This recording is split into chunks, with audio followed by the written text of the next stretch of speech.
बहुत सारे पेशेंट्स आजकल मेरे पास राइनोप्लास्टी के जो आते हैं वो बड़े क्यूरियस रहते हैं ये जानने के लिए कि उनकी नोज़ में क्या डिफ़ॉर्मिटी है, वो डिफ़ॉर्मिटी क्यों है और राइनोप्लास्टी करने से उस शेप में या डिफ़ॉर्मिटी में क्या फ़ायदा होगा। देखिए, जो नेज़ल डिफ़ॉर्मिटीज़ जिनमें राइनोप्लास्टी की जा सकती हैं उसमें सबसे कॉमनली जो डिफ़ॉर्मिटीज़ हैं वो हैं क्रुक्ड नोज़ या फिर सैडल नोज़ या फिर बल्बस टिप और वाइड नॉस्ट्रिल्स, उसके अलावा डॉर्सल हम्प या फिर कोई और नेज़ल डिफ़ॉर्मिटी जो ट्रॉमा की वजह से, कैंसर सर्जरी की वजह से या कॉन्जेनाइटल यानी कि सिंस बर्थ भी हो सकती है। इन सब कंडीशंस में राइनोप्लास्टी करके दोनों एस्पेक्ट्स को, एस्थेटिक एस्पेक्ट, उसके साथ साथ अगर ब्रीदिंग डिफ़िकल्टी भी है तो उसे भी एड्रेस किया जा सकता है सिंगल प्रोसीजर में। अगर कॉमन डिफ़ॉर्मिटीज़ की हम बात करें जो हम पेशेंट्स में यूजुअली देखते हैं ड्यूरिंग कंसल्टेशन, सबसे कॉमनली हमें मिलती है क्रुक्ड नोज़ या फिर डेविएटेड नोज़। और ये जो डेविएटेड या सी शेप नोज़ होती है इसका कारण हो सकता है कोई ट्रॉमा की वजह से हो सकती है, सिंस बर्थ हो सकती है या किसी प्रीवियस सर्जरी की वजह से हो सकती है। और इसके अंदर स्पेशली जो नेज़ल सेप्टम होता है जो नोज़ की दोनों साइड्स को डिवाइड करता है वो भी डेविएटेड होता है और उसकी वजह से एक साइड में ब्रीदिंग डिफ़िकल्टी भी होती है पेशेंट को। देन सेकंड मोस्ट कॉमन जो हमें डिफ़ॉर्मिटी देखने को मिलती है वो मिलती है सैडल नोज़, जिसमें कि जो नेज़ल डॉर्सम होता है वो स्कूप्ड आउट होता है या बिल्कुल डिप्रेस्ड होता है। और जो मोस्ट कॉमन रीज़न रहते हैं इसके वो रहते हैं जो नेज़ल ब्रिज है उसका सपोर्ट वीक होना, वो हो सकता है या तो प्रीवियस सर्जरी की वजह से या फिर कार्टिलेज डैमेज होने की वजह से।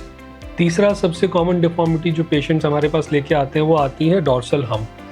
डॉर्सल हम्प का मोस्ट कॉमन कारण जो रहता है यूजुअली वो डेवलपमेंटल ही होता है, बॉडी की ग्रोथ के साथ साथ हम थोड़ा थोड़ा बढ़ना शुरू हो जाता है। उसके अलावा जो सेकंड मोस्ट इम्पॉर्टेंट फैक्टर है वो है कोई ट्रॉमा या कोई चोट लग जाए नोज़ पे, उसकी वजह से भी डॉर्सल हम्प अपीयर हो जाता है। और ये जो डॉर्सल हम्प है इन नोज़ की अपीयरेंस को काफ़ी डिफरेंट एंगल से मतलब एक तरह से अफेक्ट करता है और नोज़ की शेप को ऑल्टर कर देता है। देन नेक्स्ट अगर हम बात करें टिप की, तो टिप जो है वो बल्बस हो सकती है, टिप ड्रूपी हो सकती है, टिप ओवर प्रोजेक्टेड हो सकती है या फिर अपटर्न्ड हो सकती है। इसके अलावा एक और डिफ़ॉर्मिटी है जो कई केसेस में हमें देखने को मिलती है वो है रेडिक्स। रेडिक्स कई बार काफ़ी लो हो सकता है या हाई हो सकता है। ये डिफ़ॉर्मिटी बहुत ज़्यादा कॉमन नहीं है, बट अगर ये डिफ़ॉर्मिटी होती है रेडिक्स की तो जो ओवरऑल शेप है नोज़ की वो फेस के आउट ऑफ प्रोपोर्शन लगती है और एक अननेचुरल लुक देती है। अगर हम ब्रीफली डिस्कस करें कि क्या कॉजेज़ होते हैं इन सब डिफ़ॉर्मिटीज़ के, तो सबसे जो कॉमन फैक्टर है वो है कॉन्जेनाइटल।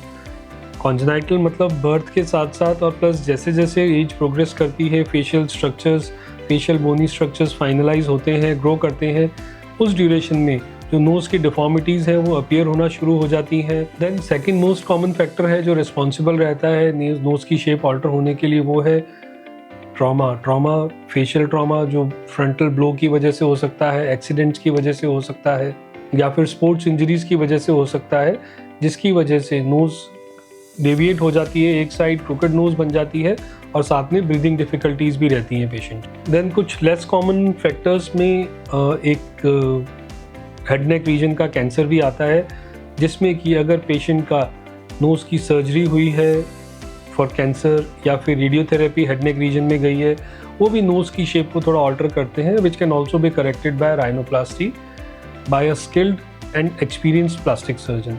इन सब केसेस में rhinoplasty is a very versatile procedure जो कि नोज़ की और फेस की अपीयरेंस इम्प्रूव कर सकता है। जब राइनोप्लास्टी होती है तो जो नोज़ है वो फेस के साथ हार्मनी में आती है और ज़्यादा अट्रैक्टिव लुक देती है फेस को। देन जो फंक्शनल एस्पेक्ट है राइनोप्लास्टी का वो है ब्रीदिंग डिफ़िकल्टी करेक्शन। वो बेसिकली डीएनएस के करेक्शन से भी ठीक होता है और उसके अलावा यदि टर्बिनेट्स की हाइपरट्रॉफी है तो वो टर्बिनेक्टमी से भी रिमूव होता है और पेशेंट को प्री प्रोसीजर और पोस्ट प्रोसीजर ड्यूरेशन में ब्रीदिंग में बहुत आसानी रहती है। पेशेंट की जो breathing difficulty pre procedure period में थी वो सर्जरी के बाद बहुत अच्छे से रिकवर कर जाती है। सो इन सब चीज़ों के प्रॉपर असेसमेंट के लिए, इवैल्यूएशन के लिए, डिस्कशन के लिए बहुत ज़रूरी है कि आप स्किल्ड और एक्सपीरियंस्ड प्लास्टिक सर्जन से मिलें और अपने सारे कंसर्न डिस्कस करें सो दैट आप एक रियलिस्टिक एक्सपेक्टेशन सेट करके सर्जरी प्लान करें।